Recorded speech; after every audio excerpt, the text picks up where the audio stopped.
Remember Boyz II Men? You know, the iconic 90s R&B group that wasn't just a band. They were practically the soundtrack of our teenage years. Their soulful harmonies and those heart-wrenching ballads, totally unforgettable. We screamed, we swooned, and maybe even cried a little. But offstage, the drama was even juicier. Wanya Morris, the group's powerhouse, wasn't just making hits, he was making headlines with endless rumors and scandals. Feuds, scandalous relationships. Was he living the R&B dream or just starring in his own soap opera? Was Wanya living the R&B dream or was it more like a reality show with its own set of dramatic plot twists? Let's dive into the juicy details. Wanya Jermaine Morris, born July 29, 1973, to Carla Morris and Dallas Thornton, was destined for greatness. At Philadelphia High School for Performing Arts, he met future Boyz II Men bandmates, bonding over music and performance. In 1987, Morris joined Unique Attraction, an early version of Boyz II Men, bringing his standout vocal style.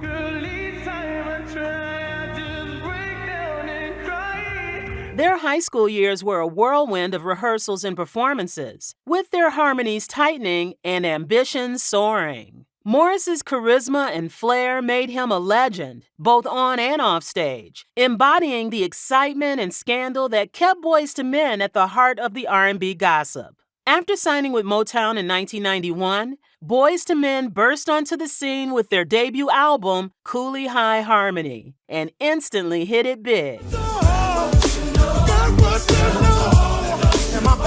Motown Philly and It's So Hard to Say Goodbye to Yesterday soared into the Billboard Hot 100's top 5.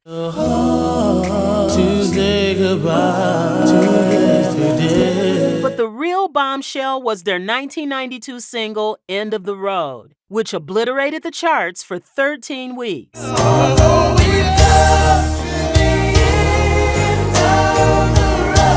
Hits like I'll Make Love to You and One Sweet Day with Mariah Carey continued this trend, with each ruling the charts for record-breaking durations. They even replaced themselves at number 1 with On Bended Knee, solidifying their legendary status. Meanwhile, in the same year, Wanya Morris didn't just sit back. He joined Black Men United, delivering the sultry single You Will Know for the Jason's Lyric soundtrack, proving his versatility and adding another dramatic chapter to his career.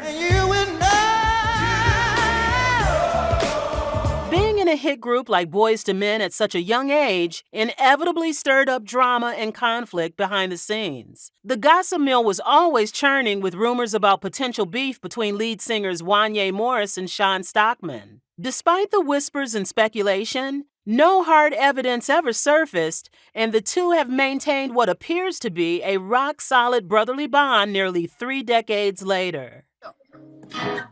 Love you, bro. I love you too, man. Enjoy yourself, bro. I'm about to go play some Ghost Recon. Yeah, I'm gonna play some Call of Duty after this too. So, hey, much love out there, y'all. Keep supporting, keep loving music, and keep yourselves at home. Their enduring camaraderie speaks volumes about their mutual respect and tight-knit relationship. But the real tension lies elsewhere. The real story was the dynamic among Wanya, Sean, Nathan Morris, and the original 4th member, Michael McCary. Michael's departure in 2003 shocked fans and insiders alike. The reason? Chronic back pain from multiple sclerosis, a condition he kept secret from his bandmates. This revelation added a layer of tragedy and intrigue to the Boyz II Men saga, raising questions about trust and communication within the iconic group. Michael recalled on the OWN series Iyanla, Fix My Life in 2016. Well, I was in Boyz II Men when I first saw some of the ailments start to happen. It was like little back spasms at first, and then they would get stronger and stronger. So each time it would get more harsh. Once I was about 22, it started going to full scale. They were saying that I have a nerve around the sciatica that was locked in place that could sever if I step wrong. You know what I'm saying? It's a possibility that you can be paralyzed. I have MS. multiple sclerosis. Yeah. This health crisis created significant friction within the group. Michael claimed that his bandmates turned their backs on him during his most vulnerable time, leading to a deep sense of betrayal. He revealed, obviously it had to be Wanya Morris to respond to Michael's claim. In an episode of Oprah's Where Are They Now, Wanya justified the trio's decision to continue without Michael McCary. Morris stated, Mike came into the group on a whim, but he was a phenomenon. He was the foundation that made us a solid a cappella indifferent, you know what I mean? Because he was just, his voice was ridiculous, was no voice like it. One of the problems he had a back issue and it could have been fixed. Instead, he stopped coming to work and we had to move forward without him. And he wasn't really happy about that. And we actually, parted ways. And we worked, us three, we put our brick in and worked as hard as we could. But the drama was not limited to infighting among the group. Soon enough, it would extend to their peers in the industry. One particularly notable incident involved Grammy-winning singer and songwriter Candy Burruss. Candy Burruss, known for her work with the group Escape and her success as a songwriter, has never been one to shy away from speaking her mind. In a revealing moment on her show Candy Coated Nights, she opened up about a bitter conflict with Boyz II Men. No shade here. I love the group Boyz II Men as far as them being artists. I think they're amazing and I have no shade about them, their career, or anything like that. But what I will say is I did have a bad experience. Burruss continued to explain that she and the group collaborated on 2 songs, Good Guy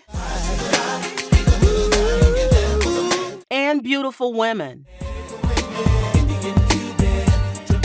After wrapping up the songs, Burruss said things changed instantly during a late-night studio session after she asked about the percentage of songwriting credits each writer gets on an individual song. We was talking, laughing, and joking until about 1:30, 2 o'clock in the morning. It was late. So at that point, they were like, okay, we're gonna go.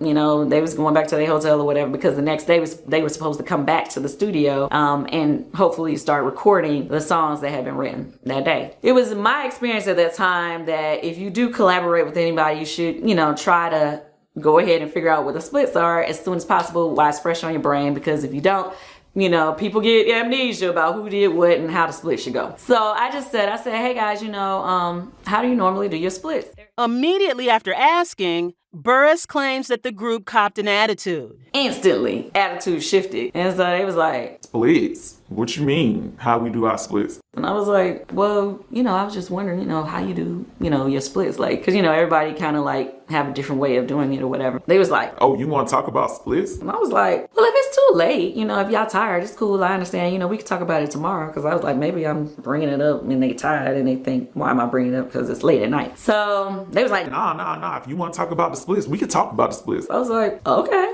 So they was like, so, I guess you probably, like Shakespeare probably, because he did the music, you probably give him, he'll get 50%. And I'm like, yeah. And they was like, well, we normally split the rest equally or whatever. So I was like, oh, okay, well, what do you mean equally? So they was like, it's 4 of us, so they wanted to do 10, 10, 10, and then give me 10. So I was like, well, that might work on that second song, but the first song, I was pretty much, done with it when y'all got there. So I was like, that ain't gonna really work on that song for me to just only take 10%. Like, that don't make sense. She says after discussing the percentages in the studio, the group left, called her manager, and tried to backpedal on the deal that they had just made. So they called him back on the phone. They were like, yeah, man, we just thought about it and they said, we just thought about it and we decided we ain't giving her the 25% on the other song. She can only get 10 on that, but we still gonna keep the 25% on Good Guy. And now, mind you, my manager's standing right in front of me so I can hear their voices and hear what they saying and how they saying it. So I was like, no, that's not gonna work. They not just gonna chump me off like that. Like, no. And so he's like, he was talking to them, and so they was like, and I can't believe she even fixed her mouth to even ask us about some splits. What? Wanya Morris, in particular, found himself at the center of this controversy. Known for his fiery personality, he was reportedly one of the main figures in the clash with Burruss. Wanya Morris responded, firing shots at Candy and calling her career dormant. I think that she has very valid things to say. I think that she keeps things on a level when it comes to her personality. I have nothing bad to say about Candy. It's just we work differently. And I try, we try to keep things on a a 100% up and up, you know, and be honest about everything that we do. So unfortunately, that just didn't turn out right. I didn't know that we were the worst to work with, but I mean, damn. After TLC and Boyz II Men and a couple of other people, she hasn't worked since, right? Like music wise, she's just been doing like reunions with Escape. I mean, she's doing TV, which is awesome, but I haven't heard a song that I was like, yo, go Candy, like I did when she was doing, the records for like TLC and those other like it's been a dormant season. But that isn't the end of the drama with Wanya Morris. In fact, it followed straight into his personal life. But none was more scandalous and talked about than his relationship with R&B princess Brandy. Although only 6 years apart, those 6 years seem like 20, with Brandy being 16 to Wanya's 22 when they first met. Brandy became his protege after her mom reached out to Wanya and told him that she was a huge fan of his. Brandy and I were friends in the beginning. Her mother reached out, as well as my manager reached out to Brandy because Brandy was a big fan of mine. And I was like, wow, that's amazing, because this young lady was pretty cool. He said. He debunked the rumor that he was in his 30s when he met the young singer. What happened is she became kind of like my little protege. You know what I mean? I'm actually the one that introduced her to Vita Spears and Ralph Foucault. They came to us to actually do a TV show on the UPN network. And I said, well, Brandy's down the hallway, and, she's basically, she was on the Thea show. Okay, cool. Introduced her to that. The show came to fruition. My mom and I wrote the theme song to the Brandy show. So Brandy and I were really, really close.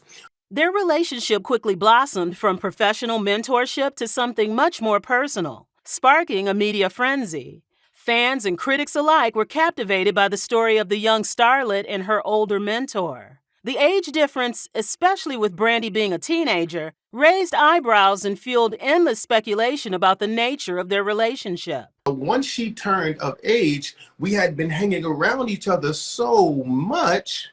We've been hanging around each other so much that there became to be some sort of connection, an intimate connection. We actually fell in love. Now, we were young. That's what happens. You're young and you fall in love. You know what I'm saying? Especially when you have the ability to be around somebody a lot, you begin to know things about them. You know what I mean? And they know things about you. Wanya claims that he and his mother organized for Brandy to go to prom with Kobe Bryant, despite her being his girlfriend at the time. But Brandy was only 17 at the time for her prom date with Kobe, making Wanya 23. But the age gap and timeline was not the only thing scandalous about their relationship.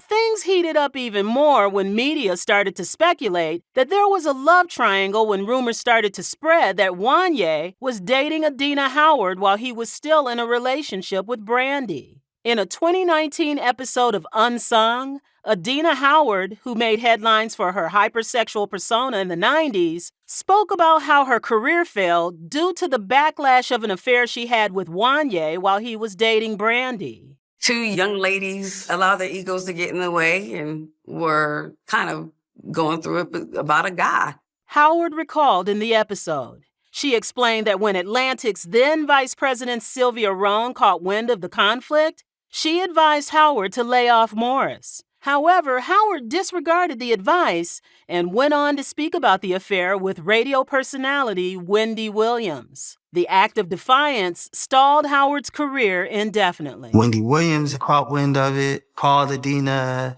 and Adina opened up like she normally would, except for she had some choice words in there for Sylvia and for Brandy.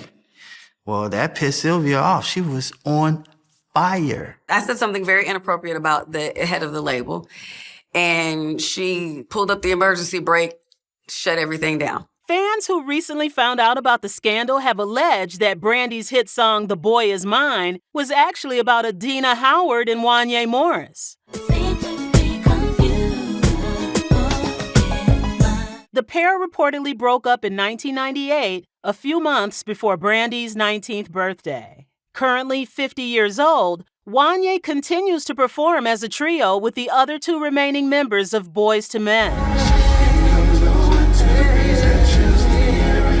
With a net worth of approximately $60 million, Wanya has remained in the public eye, taking part in shows such as Dancing with the Stars in 2016 and appearing in various movies and shows. Morris married Tracy Nash in 2002. They have 6 children together, including 4 sons, all named Wanya, who are in an R&B boy band called Wanya Morris.